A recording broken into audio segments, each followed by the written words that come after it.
35 datos de la vida de Johann Sebastian Bach. Y así fue su muerte.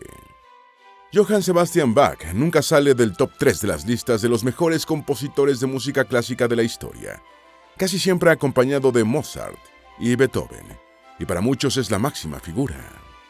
Bach cerró una etapa respecto a la forma de entender la música culta, que se remontaba a la Edad Media, en el que la polifonía era más importante que la armonía y el timbre.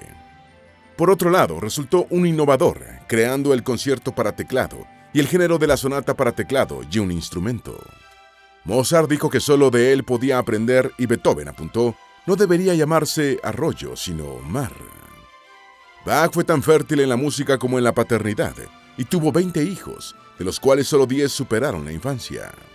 Otra de las cosas poco conocidas sobre Johann Sebastian es que estuvo casi un mes en prisión por decisión de uno de sus mecenas. Hoy conoceremos las cosas más sorprendentes sobre Johann Sebastian Bach, el último gran maestro del contrapunto y la máxima cumbre de la música barroca y quizá de la música en general. Antes de meternos a fondo, no olvides suscribirte a nuestro canal y activar las notificaciones para mantenerte al día con nuestras actualizaciones.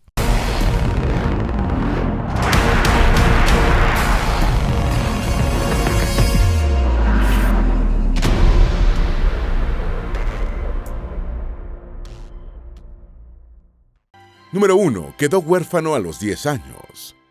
Johann Sebastian Bach nació el 21 de marzo de 1685 en Eisenach, en el actual estado federal de Turingia, como octavo y último hijo de Johann Ambrosius Bach, el director musical de la ciudad, y María Elizabeth Lammerhirt. La madre de Bach falleció en 1694, cuando el futuro compositor tenía 9 años, y 9 meses después se produjo el deceso de su padre, poco después de haberse vuelto a casar.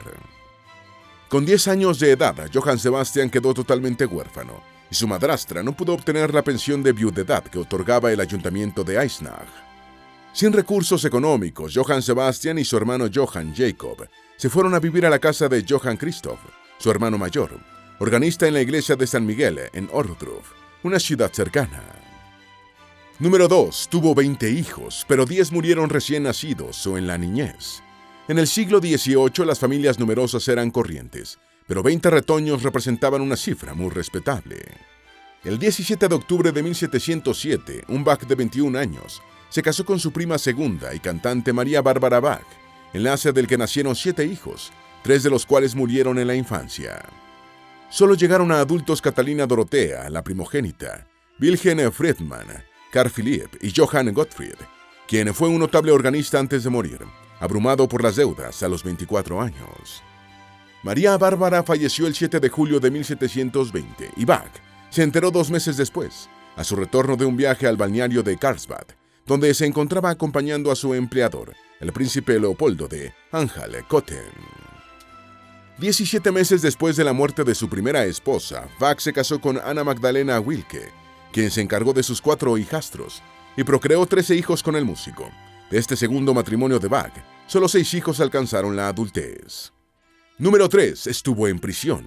En 1717 falleció el maestro de capilla de la corte de Anhalt-Köthen, y el príncipe Leopoldo ofreció a Bach el puesto vacante, que el músico aceptó, renunciando a su trabajo con el duque de Weimar. El duque de Weimar quedó muy disgustado por la renuncia de su músico oficial y ordenó que lo pusieran bajo arresto por 4 semanas, antes de ser despedido desfavorablemente. El informe del secretario del tribunal dice: el 6 de noviembre de 1717, el otrora maestro de capilla y organista Bach fue encarcelado en el juzgado de la corte por forzar demasiado obstinadamente el asunto de su renuncia y puesto finalmente en libertad de su arresto el 2 de diciembre con una notificación desfavorable de su despido. Número 4. Más de 2 siglos de músicos Bach. Johann Sebastian Bach formó parte de una de las más destacadas y duraderas familias musicales de la historia. Durante más de 200 años el apellido Bach fue sinónimo de excelentes compositores e intérpretes. Johann Ambrosius Bach, el padre de Johann Sebastian, era un notable trompetista y violinista en la pequeña ciudad de Eisenach, Turingia.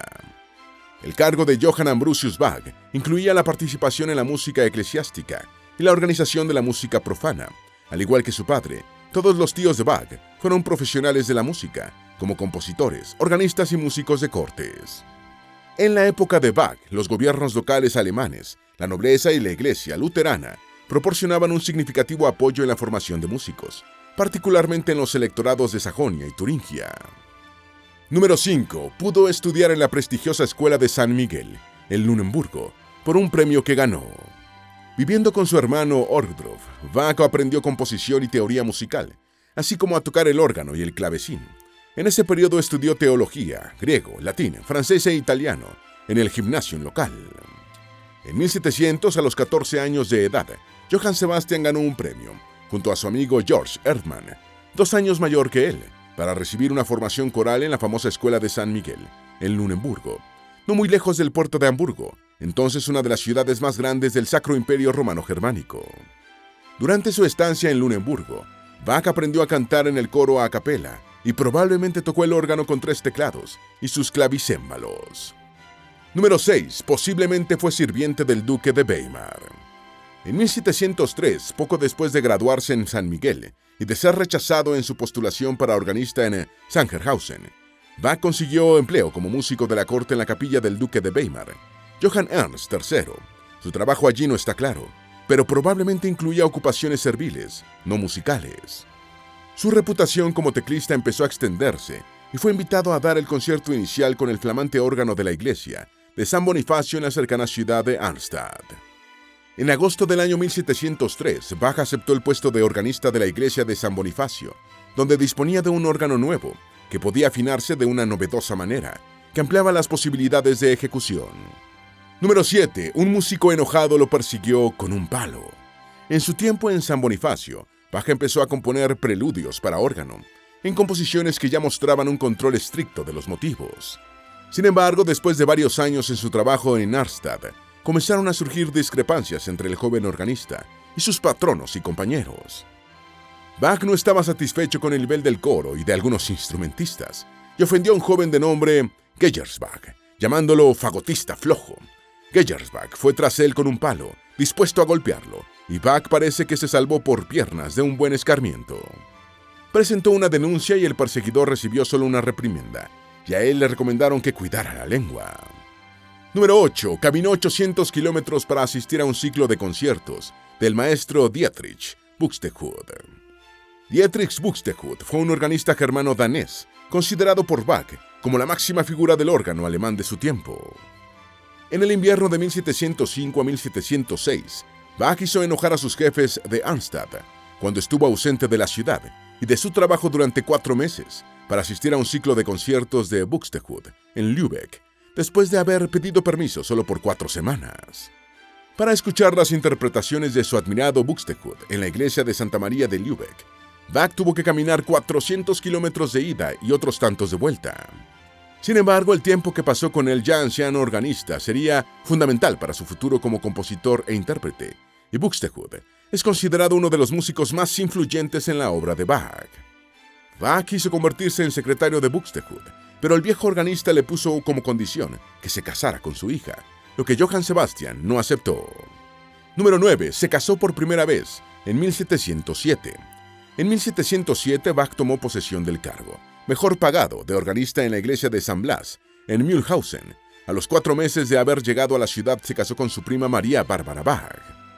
El ayuntamiento de Mühlhausen había aceptado las condiciones del músico e invirtió una gran suma en la renovación del órgano de la iglesia de San Blas.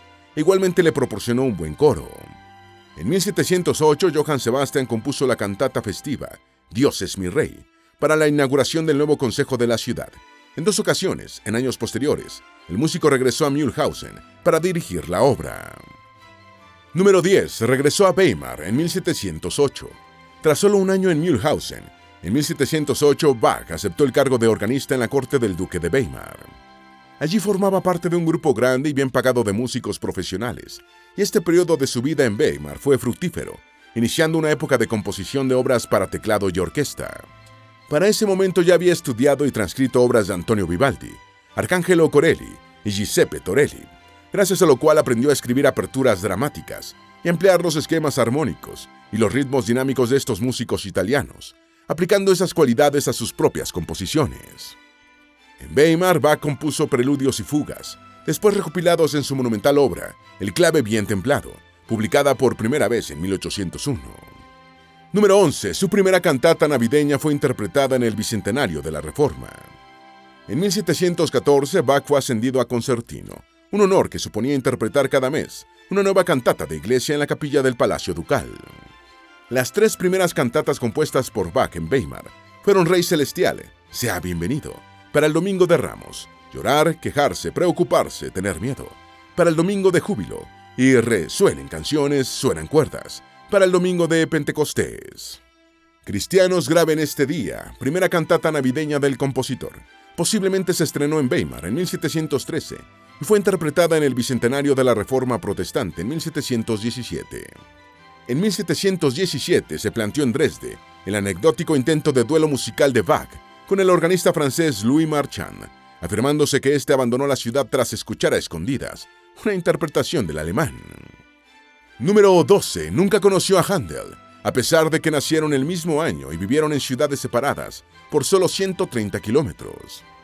Tan pronto fue liberado de su carcelazo por haber renunciado a su cargo con el duque de Weimar, Bach asumió el puesto de maestro de capilla del príncipe Leopoldo de Anhalt-Köthen, quien también era músico y apreciaba el talento de Johann Sebastian, le pagaba generosamente y le daba suficiente tiempo libre para componer y tocar.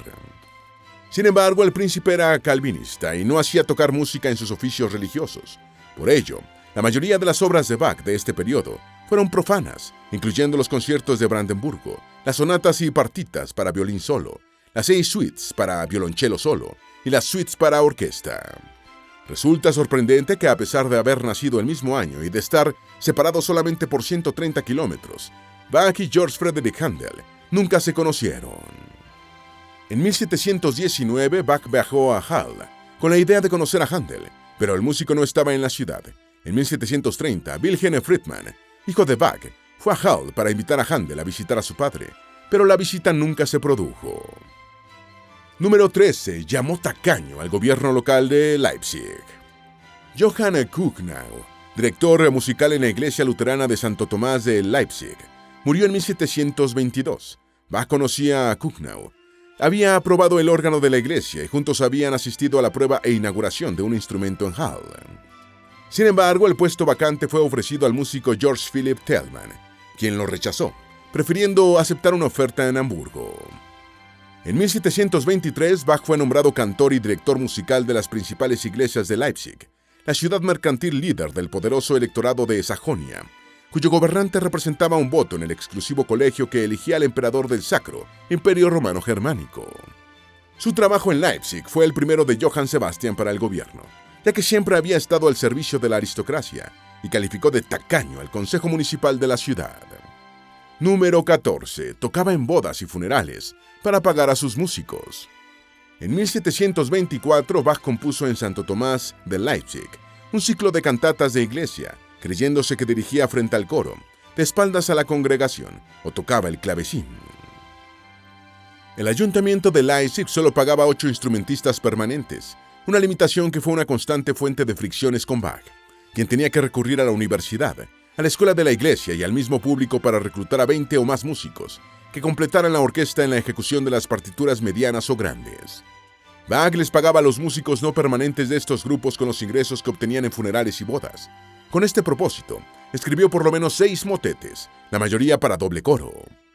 Número 15. En 1729, asumió la dirección del Collegium Musicum, una influyente organización musical. Los deberes oficiales de Bach en los templos de Leipzig no incluían la obligación de tocar el órgano, pero lo hacía por placer en la iglesia paulina, que tenía un instrumento nuevo y con los últimos adelantos. En 1729 amplió sus perspectivas más allá del ámbito religioso, al hacerse cargo de la dirección del Collegium Musicum, una organización de músicos profesionales fundada en 1703 por Telemann. Estas sociedades privadas de músicos tenían una gran presencia en la escena musical alemana del siglo XVIII. En opinión del musicólogo Christoph Wolff, este fue un astuto movimiento que consolidó el firme control que ejercía Bach sobre las principales instituciones musicales de Leipzig. Número 16. Era adicto al café. El Collegium Musicum tocaba durante todo el año en diferentes escenarios de Leipzig, especialmente en la cafetería Zimmermann, frente a la plaza del mercado. Muchas de las obras de Bach, de las décadas de 1730 y 1740, fueron compuestas por el Collegium Musicum, incluyendo parte de sus Clavier Opus o ejercicios del teclado, y muchos de sus conciertos para violín y clave. Bach era adicto al café y se afirma que bebía hasta 30 tazas diarias, muchas de las cuales consumió en la cafetería Zimmermann. Una de sus 194 cantatas que sobrevivieron, de casi 300 que compuso, es una obra satírica enfocada en una mujer fanática del café, una bebida que estaba en auge en el Leipzig del siglo XVIII. Número 17. Tuvo una disputa con representantes de la Ilustración. En pleno siglo de la Ilustración, parte de la intelectualidad de Leipzig abogaba por disminuir la preponderancia de la música en los programas de estudio, en favor de las ciencias naturales y la filología. Fue así como surgió un enfrentamiento entre Bach y parte del claustro de la universidad, encabezado por el filólogo Johann August Ernesti. La disputa fue agria y Bach la elevó al elector de Sajonia, Augusto III, quien intervino a su favor. El hecho de que el compositor hiciera intervenir al elector en un asunto local enojó y alarmó a los adversarios de Bach, que empezaron a considerarlo como un hombre con delirios de grandeza. Número 18. En Leipzig, nunca le pagaron lo que le ofrecieron. Tras la disputa con la Universidad de Leipzig, las relaciones entre Bach y sus patronos locales se degradaron aceleradamente. El ayuntamiento nunca cumplió la promesa hecha en la entrevista inicial, cuando el músico aceptó el cargo de pagarle un salario anual de 1.000 taleros, si bien él y su familia se beneficiaron de una reducción de impuestos y vivían en un cómodo apartamento que fue renovado en 1732, con un considerable gasto por parte de la municipalidad. En 1733 Bach compuso el Kyrie y el Gloria de la misa en si menor y presentó la partitura a Augusto III, en un intento, al final exitoso, de persuadir al elector para que lo nombrara compositor real de la corte. Número 19. Fue nombrado compositor de la corte de Sajonia. Bach convirtió su misa en si menor en una obra sacra completa añadiéndole un credo, un Sanctus y un Agnus Dei, música que extrajo casi en su totalidad de sus cantatas. Aunque se cree que la misa completa nunca fue representada en vida del compositor, es considerada una de las obras corales más grandes en la historia de la música. Finalmente, su nombramiento como compositor de la corte del elector Augusto III fue un capítulo más de su agria y larga disputa con el ayuntamiento de Leipzig para alcanzar un mayor poder negociador. Número 20. En la década de 1730 recopiló y publicó su música de órgano. En 1735, Bach comenzó a preparar la primera recopilación de su música de órgano, que fue publicada en 1739 como el tercer Clavier Übung, un título genérico para las compilaciones de obras que diversos compositores han venido utilizando desde el siglo XVII. A lo largo de la década de 1740, Bach copió, transcribió, amplió y programó música en un estilo polifónico más antiguo, incluyendo obras de Giovanni da Palestrina, Johann Caspar Kerr, Pietro Torri, Giovanni Battista Bassani, Francesco Gasparini y Antonio Caldara. Número 21. Su estilo de composición cambió en su última década de vida. El estilo de Bach cambió en sus últimos 10 años de vida, evidenciando una mayor integración de cánones, estructuras polifónicas y otros componentes de el estilo antico o prima práctica, una manera de componer música que había comenzado en el siglo XVI, en tiempos de Claudio Monteverdi. El cuarto y último volumen de Clavier Übung de Bach, Las variaciones Goldberg para clave, fue publicado en 1741 y abarcaba 9 cánones. Número 22. Hizo una revisión de varias de sus grandes obras, como Las Pasiones, en los años 1740. Durante la década de 1740, Bach siguió adaptando música de compositores de su tiempo, como Händel y Gottfried Heinrich Stölzel, y efectuó una última revisión de muchas de sus obras anteriores, como los 18 grandes preludios corales, La Pasión según San Juan y La Pasión según San Mateo. Igualmente, programó y adaptó música de autores de una generación más joven, como su discípulo Johann Gottfried Goldberg y el italiano Giovanni Pergolesi. Número 23. Compuso música contra el insomnio. En 1741, Bach estuvo al servicio del conde Hermann Karl von Keyserling, un diplomático ruso perteneciente a la familia Keyserling, de la nobleza alemana del Báltico, con sede en el ducado de Curlandia y Semigalia. Al parecer, el conde von Keyserling sufría de un pertinaz insomnio y le encargó a Bach que compusiera algunas piezas musicales suaves que le ayudaran a conciliar el sueño. Así nacieron las variaciones Goldberg, obra a la que el compositor le puso originalmente el nombre de Aria con variaciones diversas para clave con 2 teclados. Después, la composición recibió el nombre del joven clavecinista y alumno de Bach, Johann Gottfried Goldberg, quien probablemente fue su primer intérprete. Número 24. Su retrato más conocido fue pintado en 1746. En 1747, Bach ingresó a la Sociedad de Ciencias Musicales de Lorenz Christoph Missler, después de una exigente preparación formal estipulada para entrar a la organización. Missler había sido alumno de Bach y lo definía como uno de sus buenos amigos y patrocinadores. Esto es muy notable porque Missler era un apasionado defensor de la ilustración en Alemania y Polonia. Para su entrada en la sociedad, Bach compuso las variaciones canónicas sobre De ahí vengo desde lo alto del cielo, y fue retratado en 1746 por el pintor Elias Gottlob Hausmann, en el que es el retrato más famoso del compositor. Número 25. Improvisó una de sus obras frente al rey de Prusia. En 1747, Johann Sebastian visitó la corte del rey de Prusia, Federico II el Grande, en el palacio de Sanssouci, en Potsdam, donde uno de sus hijos, Carl Philipp Emanuel Bach, estaba al servicio del soberano como clavecinista. En un ambiente muy cordial, el rey, que también le daba al teclado, tocó una pieza para su visitante. Lo desafió a que improvisara una fuga basada en su interpretación. Bach se sentó en el pianoforte de Federico II, entonces el último grito como instrumento musical, e improvisó una fuga en 3 partes, que después entregó al rey como una ofrenda musical. Número 26. En sus últimos años, trabajó intensamente en el arte de la fuga, pero no pudo terminar la obra. Con frecuencia se ha señalado que algunas obras tardías de Bach pudieron haber tenido conexión con la teoría musical basada en la Sociedad de Ciencias Musicales. Dos grandes composiciones ocuparon un lugar central en los últimos años de Johann Sebastian como autor musical. Desde cerca de 1742 escribió y ajustó las diferentes fugas y cánones del arte de la fuga, en el que siguió trabajando para su publicación hasta poco tiempo antes de morir. La muerte le impidió completar su obra final, consistente en 18 fugas y cánones complejos publicados de manera póstuma en 1751. Además, tomando la cantata Gloria in excelsis Deo de su misa Kyrie Gloria de 1733, en sus últimos años, Bach amplió ese escenario a su misa en si menor. George Stauffer la describe como la obra eclesiástica más universal de Bach. Consiste principalmente en movimientos reciclados de cantatas escritas durante un periodo de 35 años, que le permitió examinar sus piezas vocales por última vez y elegir movimientos selectos para su posterior revisión y refinamiento. Número 27. Se fue quedando ciego. En enero de 1749, Elisabeth Juliana Friederica, hija de Bach, se casó con Johann Christoph ad Nicol, discípulo del compositor, mientras la salud de este empeoraba y se iba quedando progresivamente ciego.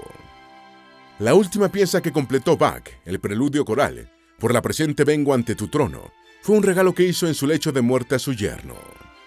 En junio de 1749, el político Heinrich von Brühl escribió a uno de los burgomaestres de Leipzig para pedirle que Gottlob Harrer ocupara los cargos de cantor y director musical ante el eventual fallecimiento del señor Bach. Número 28. Fue objeto de una desastrosa operación de cataratas. A pesar de su problema ocular producido por cataratas, Bach tenía la determinación de completar su obra, El arte de la fuga, y decidió ponerse en manos de John Taylor, un cirujano inglés que viajaba por Europa, causando más problemas en los ojos que resolviéndolos. Taylor operó a Bach en marzo del año 1750, y después de la cirugía le puso gotas de sangre fresca de paloma, supuestamente para mitigar el dolor. Irónicamente, el propio cirujano terminó totalmente ciego, no sin antes acabar también con lo poco que veía George Frederick Handel. Número 29. Su tumba estuvo sin identificación por casi 150 años. Bach falleció en Leipzig el 28 de julio de 1750, a los 65 años de edad, y un diario de la época informó sobre las infelices consecuencias de su muy poco exitosa operación, como la causa de su muerte. Historiadores modernos han especulado con que el compositor murió de una apoplejía que le sobrevino en medio de una neumonía. Falleció ciego, una ceguera que ha sido atribuida a una diabetes sin tratar. Algunos médicos apuntan que sufría de blefaritis, una inflamación de los párpados y una enfermedad ocular visible en sus últimos retratos. El músico murió sin dejar testamento y su viuda, Ana Magdalena, solo recibió una modesta suma que ni siquiera alcanzó para una lápida, por lo que su primera tumba, al lado de la cerca de la iglesia de San Juan, estuvo sin identificación durante casi siglo y medio. Los restos de Bach fueron trasladados a la iglesia de Santo Tomás de Leipzig en 1950, después de que el área de la iglesia de San Juan fuera afectada por bombas aliadas durante la Segunda Guerra Mundial. Número 30. El arte de la fuga fue publicado póstumamente en 1751. Carl Philipp Emanuel Bach, hijo del compositor, se encargó de la publicación póstuma del arte de la fuga en 1751. Junto con Johann Friedrich Agricola, alumno del compositor, Carl Philipp escribió también el obituario de su padre, que Missler publicó en 1754 en la Biblioteca Musical.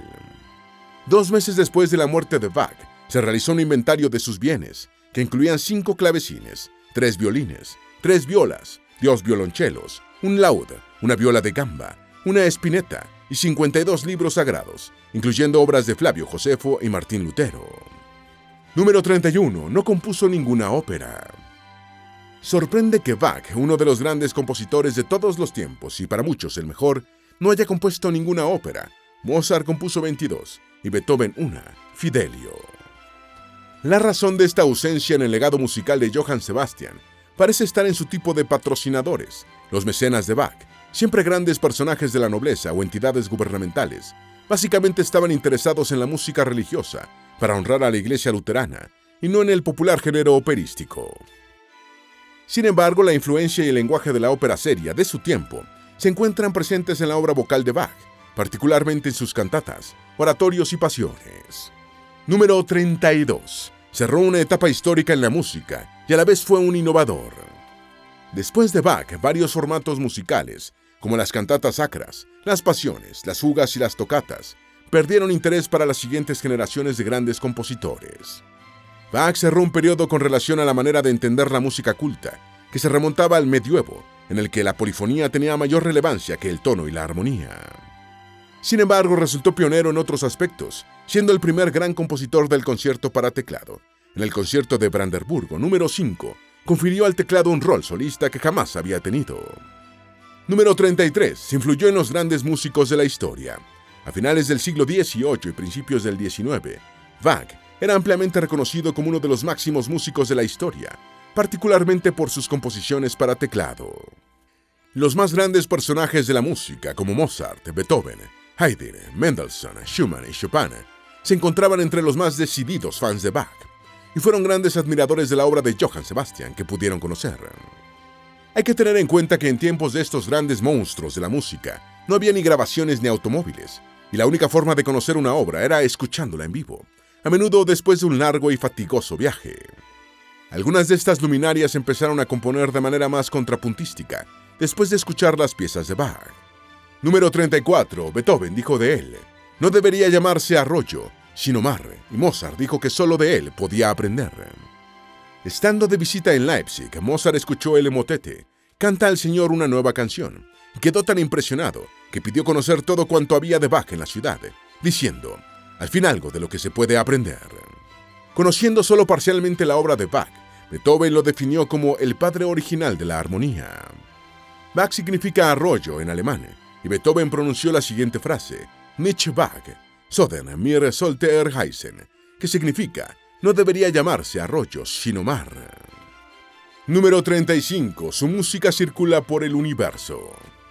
Las sondas Voyager 1 y 2 fueron lanzadas al espacio por la NASA en 1977, y ambas llevan a bordo un disco de oro con grabaciones de saludos en 55 idiomas, una mezcla de sonidos característicos del planeta, llamada Sonidos de la Tierra, una salutación del austriaco Kurt Waldheim, en ese momento secretario general de la ONU, y 115 imágenes con explicaciones científicas sobre las características de la Tierra, la humanidad y el sistema solar.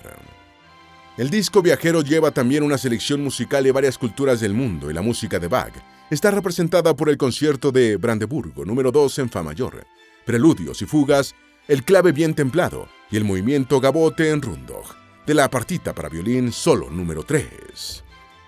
Esperamos que este video te haya sido útil. Si tienes algo que agregar, por favor, compártelo con nosotros en la sección de comentarios. Dale me gusta a este video y envíale el enlace a tus familiares y a tus mejores amigos, para que también sepan más sobre los 35 datos de la vida de Johann Sebastian Bach y cómo fue su muerte. Si eres nuevo en nuestro canal, no olvides suscribirte. No se te olvide seguirnos en todas nuestras redes sociales, que van a estar aquí abajo en la descripción. Recuerda, Un pueblo que no conoce su historia está condenado a repetirla.